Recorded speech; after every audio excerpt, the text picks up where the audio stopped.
Hello, good morning, good afternoon, or good evening, wherever you are on this beautiful planet of ours. Welcome to Sustainability in Your Ear. This is the podcast conversation about accelerating the transition to a sustainable carbon neutral society, and I'm your host, Mitch Ratcliffe. Thanks for joining the conversation today. As business comes to terms with the environmental damage it usually inflicts, more companies are turning to proven clean energy solutions that can lower costs and increase their resilience. In the food and beverage industry, where energy use touches every step in the value chain, solar energy offers an opportunity to turn sustainability into a strategic advantage. And today we're going to hear about that from two companies, REE Solar and Trinchero Family Estates. We'll talk about their collaboration to install solar to support one of the larger winery operations in the country. So we're going to meet James Presta, Business Development Manager at REC Solar, who's led solar installations for major food and beverage brands like Taylor Farms, Dole, and Firestone Walker Brewing. His perspective highlights how solar can cut operating costs, boost energy independence, and align with growing consumer demand for climate responsibility. Also, joining the conversation today is Mario Trinchero of Trinchero Family Estates. It's a family owned winery business based in Healdsburg, California, which partnered with REC Solar to integrate clean energy into its winemaking processes. The project reduced emissions while preserving the land and legacy that his family has built as a brand that's known across the country. We'll explore how solar is reshaping energy strategy in the food and beverage sector and what it takes to move from climate intention to climate impact. You can learn more about REC Solar's work at recsolar.com. That's all one word, no space, no dash, recsolar.com. And about Trinchero Family Estates at tfewines.com. Also, no space, no dash, tfewines.com. We're going to get to the conversation right after this brief commercial break.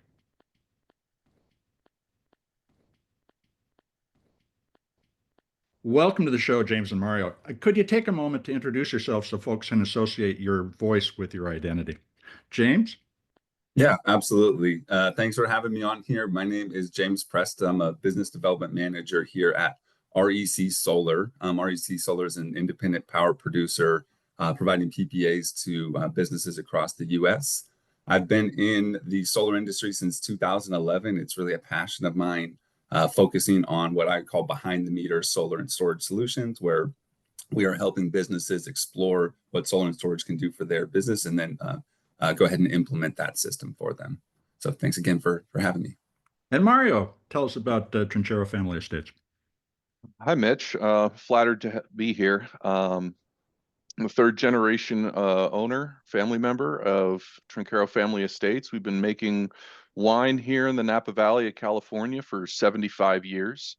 And as a family business, we're in it for the long haul. We're going to be here at least another 75 years if I have something to say about it. One of your primary labels is Sutter Home. And what else would we associate with Trinchero Family Estates? Oh gosh, we've got something like 50 brands out there. Okay. We do a lot of partnerships with major retailers like Target. Sometimes it's small short-term projects. You may remember Duck Commander at Walmart for a little while when Duck Dynasty had its moment in the sunlight. That was us. We are associated with, Menage a Trois is a big one. Joel Gott Wines is another big one that is a good business partnership with us. Tres Agaves Tequila is another big one Really? for us. Yeah, and the Tres Agaves organic mixers as well. Well, thank you for sharing that background. James, I want to start off by asking what REC Solar is seeing in terms of shifts in the food and beverage sector toward solar over the past 5 or so years. There's been a lot of activity. The prices have fallen. What's going on in that industry? Yeah, yeah, no, it's a great question. I'd say, we have seen, really the last 5 years, we have seen that industry looking into solar more so than they had previously. And I think a few of the reasons that is there is, as solar continues to be deployed, number one, it helps kind of bring that cost curve down, just continuing to gain efficiencies in the supply chain of solar. So the more it's deployed, generally the lower its cost is. And then the more and more folks and businesses start seeing their friend, their neighbor, their competitor installing solar and starting to see some of the success stories, hopefully like a little bit like we're talking about today, it really encourages them to go and take a look. And what we have found is generally, especially for customers with multiple sites, generally once they've taken a look and deployed solar, it's successful more often than not, and they are going to then go and look to go ahead and deploy it at another site. So we've seen it continue to grow and really get a lot more interest from folks looking at scope 1, 2, and even scope 3 emission reductions. I'm curious, has the tone of the national dialogue about renewables since the election changed any of these sentiments in the industry?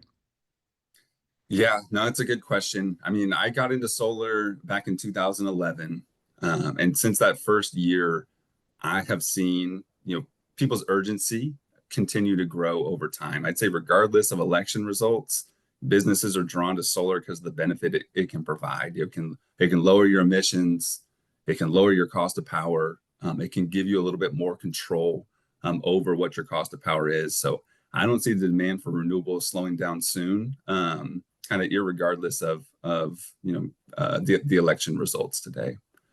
Solar is a proven, cost-effective source of energy. Well, that's good to hear. It's a relief that the political debate isn't changing the direction of the industry as much as we sometimes fear. What are the typical pain points in the food and beverage industry, which involves a lot of refrigeration in particular, that REC Solar is finding applications that reduce costs and improve reliability? Yeah. Yeah, I would say, number one, for many of the folks, especially the manufacturers in the food and beverage space, energy is one of the largest costs, one of their largest operating costs that they have. And most of these businesses focus on their operations. They're experts at what they do. They've been refining it for a number of years. Solar is not what they're good, where their expertise lies. Mm-hmm. So they're generally looking to find a way to reduce their greatest costs. If energy is one of the greatest costs, on-site solar is a pretty fantastic opportunity to lower that cost. So whether it's on a larger refrigeration load, whether it's maybe a seasonal process, the nice thing about solar is it ties directly into your infrastructure and your site's switchgear. So it can really offset power in real time, irregardless of the type of power it is, whether it's a refrigeration or a processing line. Now, Mario, you've partnered with REC Solar at Trinchero Family Estates to install a lot of solar power. I'm curious, what first drove you to make the decision? Was it a sustainability goal, operational goals, just to lower your costs? Were you hearing from consumers? What was the driver of the decision? Well, that starts with our general family values and our core business philosophy around sustainability, which is not, it's about a variety of things. It's about responsibility and nurturing a future for our family, for the family of our employees, for the families of the community at large, doing so in the long term. And to do that in the long term, you have to pay attention to the cost, because if the business goes under, well, that's not long term. Mm-hmm. So it starts with the values, but yes, the business decision is made based on cost. Now, you entered into a power purchase agreement, and that defrays the upfront capital costs that you would pay to install the solar yourself. Was that the most attractive offer you saw, and how has it worked out for you in terms of return on that investment, which apparently wasn't very high to begin with? The power purchase agreement was definitely the way to go. We by going that route, we sidestep the capital investment requirement, which was always a big hurdle, and then we start collecting on that investment in a positive way the moment that array goes live. So that's very attractive from a cash flow perspective. And the other nice thing is, like James said, we make wine. Mm-hmm. We don't maintain inverters. We don't clean panels. It's not our expertise. So to have somebody who is an expert in that, taking care of that system and making sure it's always operating, we're always getting good, clean energy out of it, that is very, very attractive. Now, talk a little about the array that you have, or actually arrays. You've got your office in St. Helena where you are, and there are other production facilities in the Napa and Central Coast areas. Are these rooftop? Are they ground-based panels? How are they deployed? We've got a little bit of everything. Down on the Central Coast, roof structure was capable of holding an array, so it's pretty much all rooftop solar there. Also, lots of sunlight down there, so we were able to almost completely offset our energy down there. At our West Side facility, the roofs were a bit tall. It made maintaining them difficult, but we did have a large space available for a ground mount array. And so that array went in like that. And then here at Main Street, unfortunately, most of our buildings were so old that the roofs weren't structurally capable of having a rooftop array. But we did have a lot of parking lot area that frankly needed shade. It gets hot here in the summer. When our employees are out working in the heat, they don't have to get into a car that's been cooking under the sun all day. So there was some side benefits to that. But yeah, a little bit of everything. And James, do you find that that's true generally, that the companies you work with have a very diverse configuration of solar? I like to say, each project can be a bit of a snowflake. So you're looking at different operating profiles, different building structures. Sometimes it's one building, sometimes a customer has purchased multiple parcels over the years. So absolutely, it's a bit of finding the best solution for each site. Now, when you're considering going into business with somebody through a PPA, because you've installed your facilities on their locations, what kind of criteria do you look for in customers before you consider a relationship? So generally, we are installing the PV system and providing a power purchase agreement over 15 to 25 years. So what we're generally looking for with a business, with a customer of ours, is longevity. That they've been there, they've been operating for a while. They've got a firm business that's set for the next 15 to 25 years. So we worked with really a gamut of customers across the U.S., big and small. But yeah, generally we're looking for folks with a good, strong, healthy business. And Mario, I mean, it's not like it's that much different than plugging into the grid, but was it a potentially challenging decision to partner with somebody who would have their infrastructure embedded in your business? For me, no. If we were worried about, say, whether or not we wanted to walk away from a site within a few years, it Mhm. would have been a more difficult decision. But as I said before, we're in this thing for the long haul. The facilities that we chose are facilities that we've occupied for a very long time. In fact, here in St. Helena and in our Lodi facility, those were, let's see, Main Street we acquired in 1993 and moved in, and we've been here ever since and grown it in leaps and bounds. Um, Lodi was purchased shortly thereafter, and we built that thing basically from the ground up. And we're not planning on walking away from that thing anytime soon. And then TCC we picked up in 2018 to support our Central Coast programs, and that thing has been a workhorse ever since, and we have no intention of letting it go. So really, it's facilities that we know we're going to be there in the long haul. It's not a difficult decision at all. So, what were the measurable outcomes in terms of emissions reductions? I know you have goals to reduce to 50% by 50% by 2030 and net zero in the future.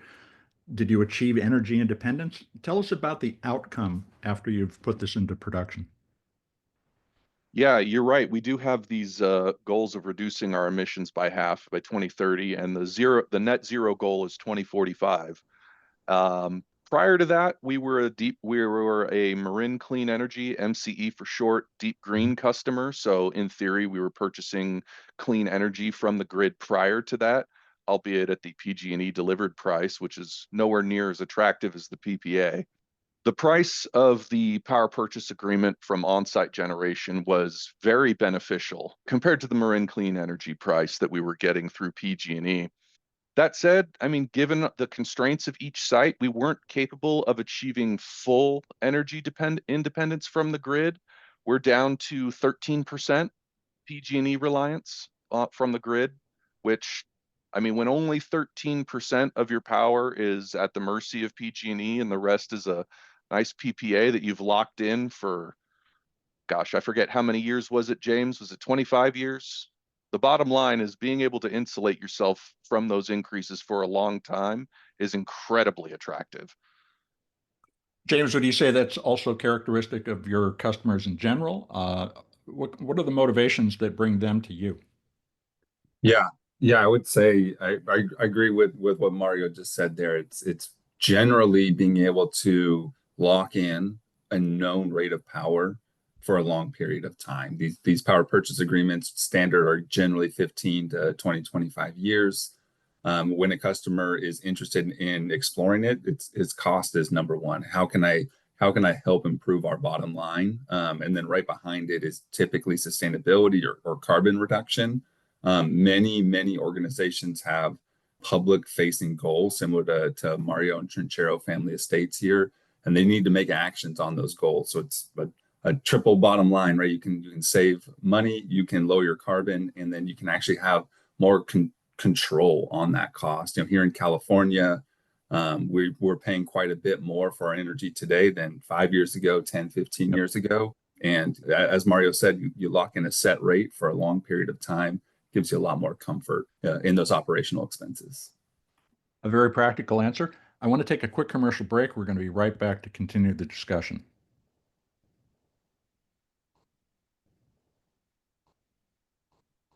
And let's get back to the conversation with James Presta. He's Business Development Manager at REC Solar and one of REC Solar's key partners, Mario Trinchero of the Trinchero family estates. Mario, you sell wine, and wine is a product that comes with a story.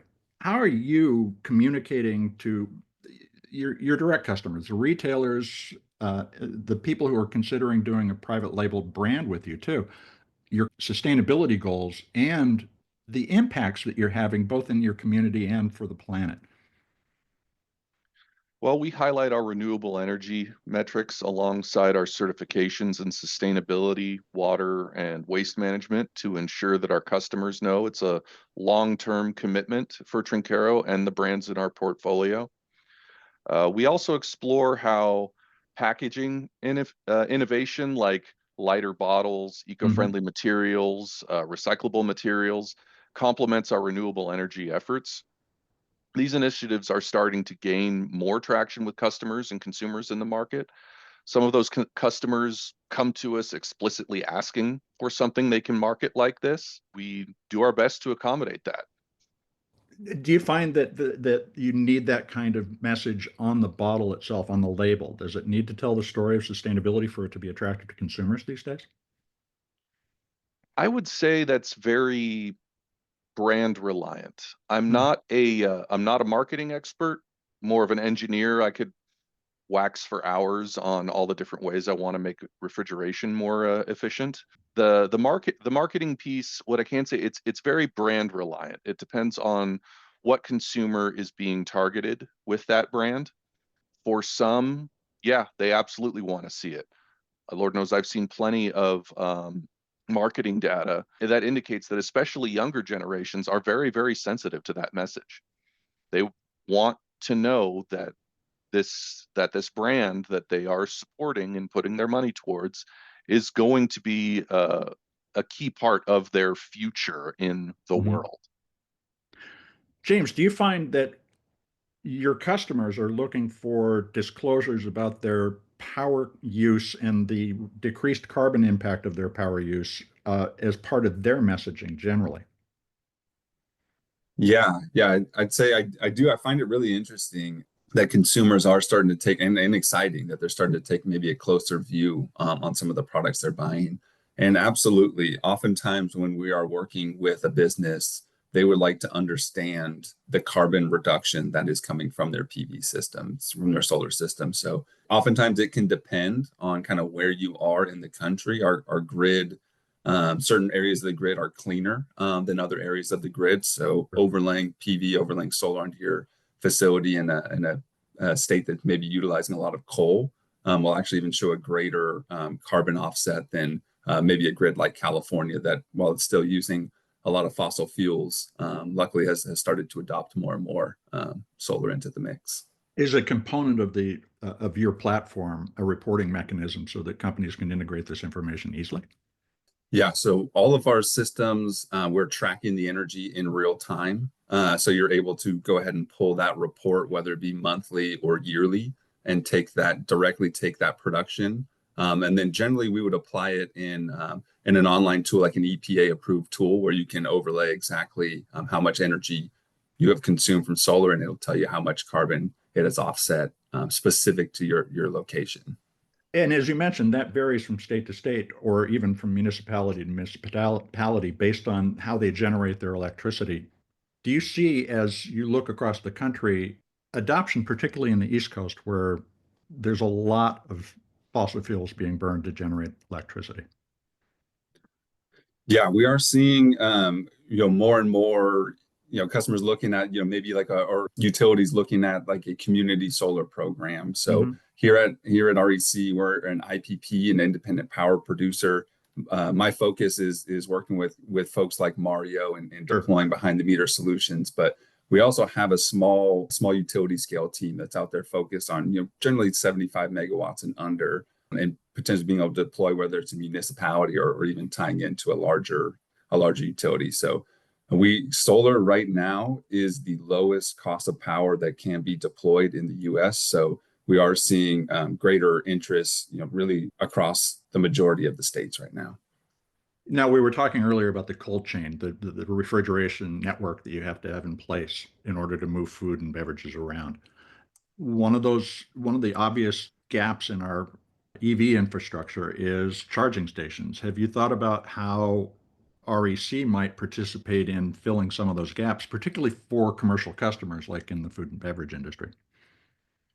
Yeah, with the focus being behind the meter, we do certainly run into customers who are looking at adopting EV, whether that's from a car charger standpoint for their employees, or at these larger shipping facilities, actually oftentimes electrifying their yard equipment first, and then potentially looking into like a Class 8 truck. So we have certainly seen that. If you're installing a PV system, installing some chargers along with it is a good time to do so, as you're starting to tap into your electrical infrastructure.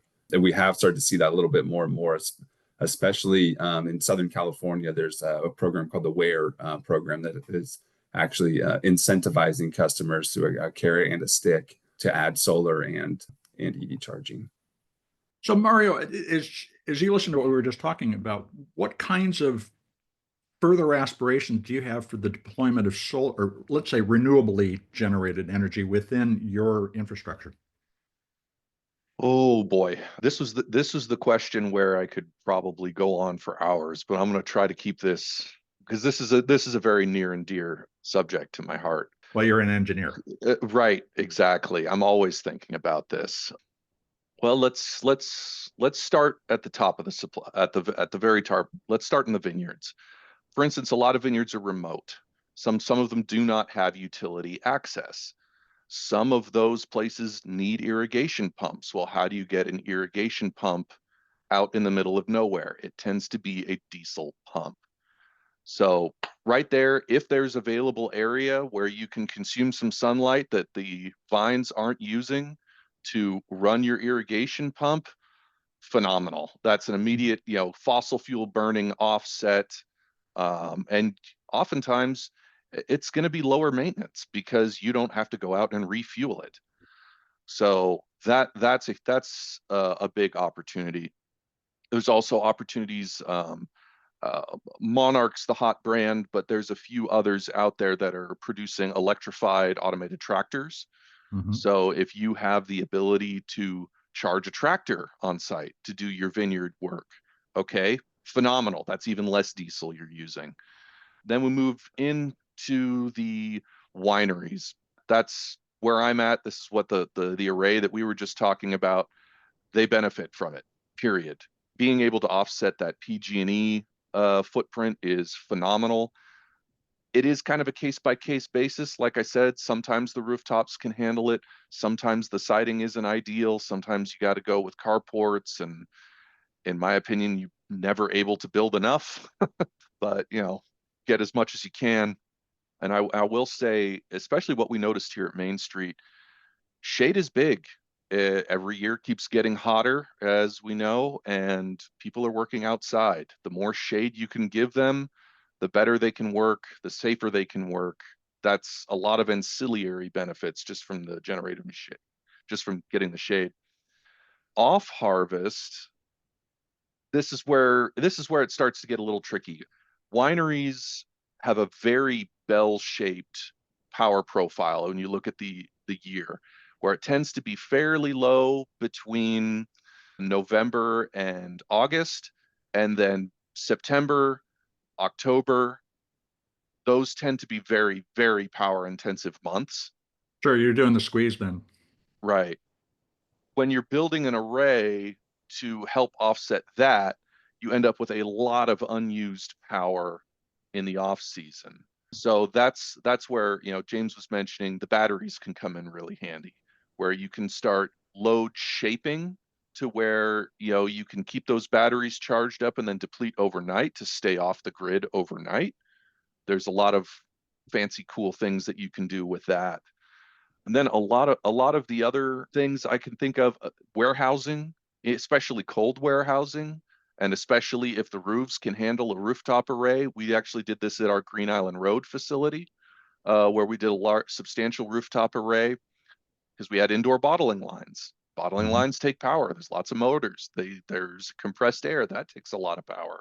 So there's a lot of opportunity for solar there. Not to mention, if it's a rooftop load, you're kind of shading your roof, you're reducing your refrigeration load a little bit too. So it's a nice double win. Same thing with barrel rooms, which are typically more refrigeration oriented because you got to keep the barrels cool, and barrels don't have refrigerated jackets. They're wood. Yeah. So got to keep the room cool. And then, of course, distribution warehouses, a lot of it's the warehousing towards the end. And of course, when you finally get to the retailer, when it's there in a grocery shelf, well, there's a lot of refrigeration in grocery stores. If you have a lot of solar on grocery stores, then you could be offsetting that load too. So the bottom line is that the sky's kind of the limit, and our imaginations are the limit. So, James, as you listen to the fancy, cool things that Mario was just describing, where is REC seeing some of its greatest opportunity in the coming years, particularly in the cold chain?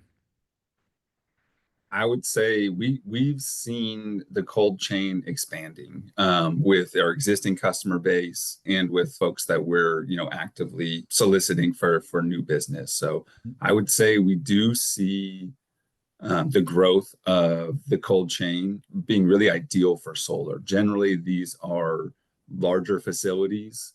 A lot of times, if they're newer facilities, as Mario was hitting on, they can be engineered to handle a very large scale, multi-megawatt solar array. So we certainly see that as a use case that works very, very well for on-site solar. It's going to be a hotter world too, and air conditioning is going to be in demand across all of our lives. How does REC see potential partnerships with building management companies as another extension of its partnerships?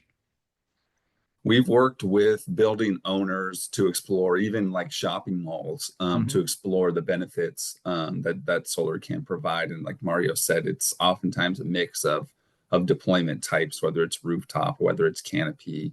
So really for the building management teams, they can see it as a way to attract more folks to that building. Generally, we are contracting with the end user for the most part. But there's certainly growth. Again, as I think I hit on before, the cost curve for solar goes down, and the more and more folks are looking into it, they get success in one area, and they generally want to look and how can they kind of double down on that success on other properties. You've both been very generous with your time. I want to just ask one more question, and can you put your futurist hats on for me and talk a little about where you see renewables in your industry 10 years from now? Are we going to be well over the hump in terms of adoption? And will the United States be on track, do you think, to a net zero potential? Whether we get there to be determined. James, what do you think? It's an interesting question. I think what I'm seeing right now in our industry is a lot of electrification growth.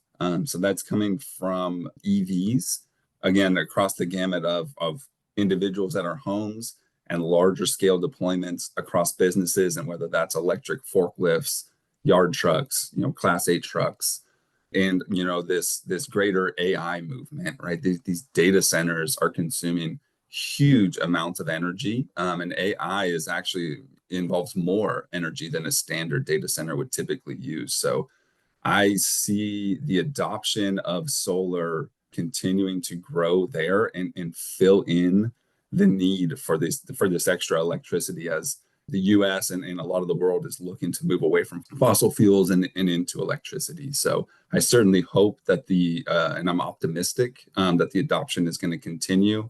And I see a long road ahead of fulfilling these continued electrification growths. Following up on AI, do you see AI as a component in reducing the load as well?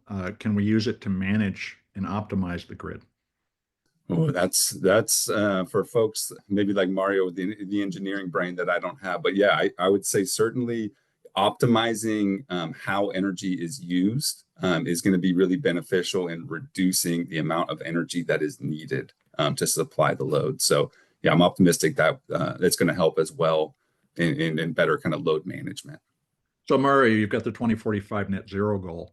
How do you feel that the infrastructure will support your progress toward that goal?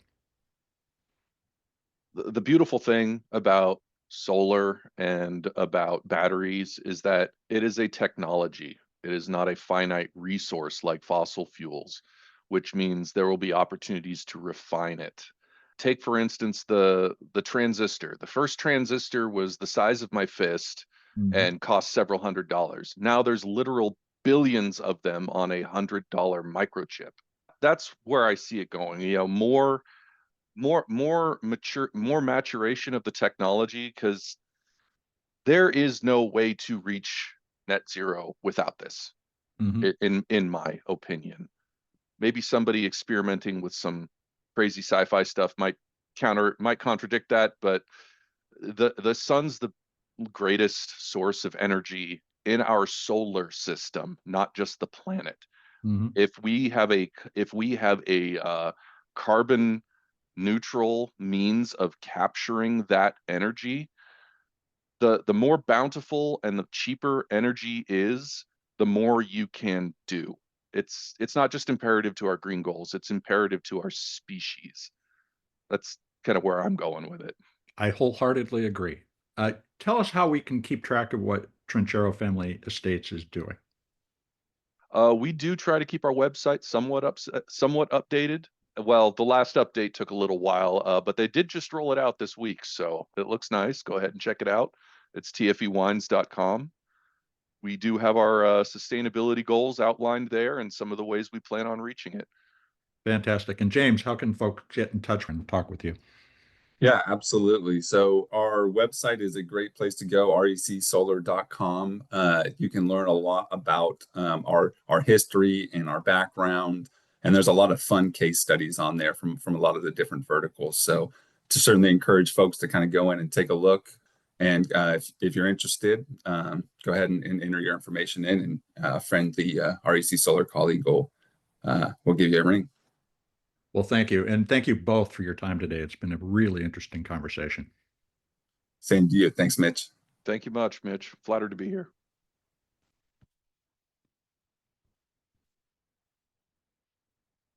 You've been listening to my conversation with James Presta, Business Development Manager at REC Solar, and Mario Trinchero of the Trinchero Family Estates, the winery behind Sutter Home, Joel Gott, Menage a Trois, and other well-known labels. And as you heard, you can learn more about them at recsolar.com. That's all one word, no space, no dash, and tfewines.com. Also, no spaces, no dashes, tfewines.com. You know, a new modular and distributed electric grid is emerging, one installation and power purchase agreement at a time. These steps by individual companies and homes that begin to interconnect their renewable energy generation capacity will eventually ladder up to produce a resilient infrastructure that can heat, cool, and provide the electricity for everyday business and our lives. But of course, we cannot get there fast enough to avoid the worst impacts of climate change. Yet these pools of solar, wind, and geothermal energy generation will provide more flexibility to respond to rising temperatures in homes and companies that invest now. We're pioneering a sustainable carbon neutral society from within the industrial infrastructure, and one that is fighting back. And as Mario Trinchero suggested, companies are eager to put this clean tech to use. The power purchase agreement is an interesting variation on the rural electrification programs that brought the grid to farms and businesses during the 1930s. Then it was the Rural Electrification Administration, a government agency that installed the connection to a home or a farm or a business. But today it's frequently a private company like REC Solar. So with a PPA, you're entering into a long-term agreement, and you need to be sure that there's a rock-solid contract in place that sets a long-term price per kilowatt hour generated, like we heard in this conversation, as well as clear terms for price changes, the duration of the contract, maintenance of the generation infrastructure, and a termination clause.